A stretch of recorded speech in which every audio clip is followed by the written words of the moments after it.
നിങ്ങളുടെ നാട്ടിൽ നിങ്ങൾക്ക് പണ്ടുണ്ടായിരുന്നതിനെ അപേക്ഷിച്ച് സുഹൃത്തുക്കളുടെ എണ്ണം വളരെ കുറഞ്ഞിട്ടുണ്ടോ? ഉണ്ട് എങ്കിൽ നിങ്ങൾക്ക് കാര്യമായി എന്തൊരു മാറ്റം സംഭവിച്ചിട്ടുണ്ട്. ഒന്നുകിൽ നിങ്ങൾക്ക് നല്ലൊരു ജോലി കിട്ടി, ഒരു പദവി കിട്ടി. അതല്ല എങ്കിൽ നിങ്ങൾ കുറച്ച് സ്ഥലം വാങ്ങിച്ചു, ഒരു വീട് വെച്ചു, ഒരു ബിസിനസ് ആരംഭിച്ചു, പുതിയൊരു കാർ വാങ്ങി. ഇതൊന്നുമല്ലെങ്കിൽ നിങ്ങൾ സുന്ദരിയായ ഒരു പെൺകുട്ടിയെ കല്യാണം കഴിച്ചിട്ടുണ്ട്. ഇതിൽ എന്താണ് സംഭവിച്ചതെന്ന് ഓർത്തെടുത്താൽ മാത്രം മതി.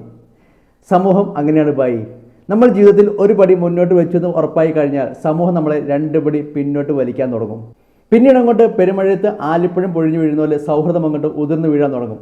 പിന്നെ കണ്ടാൽ നോക്കാനും, നോക്കിയാൽ ചിരിക്കാനും, ചിരിച്ചാൽ മിണ്ടാനും, മിണ്ടിയാൽ മിണ്ടി പറയാനും വല്ലാത്തൊരു വലിച്ചിലായിരിക്കും.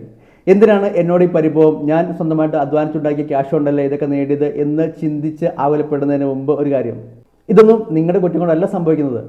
സമൂഹം ഓരോ വ്യക്തിക്കും ഓരോ ബൗണ്ടറി നിശ്ചയിച്ചിട്ടുണ്ട്. ഇയാൾ പോയാൽ ഇവിടം വരെ പോവുകയുള്ളൂ എന്നൊരു മുൻവിധി സമൂഹത്തിനുണ്ട്.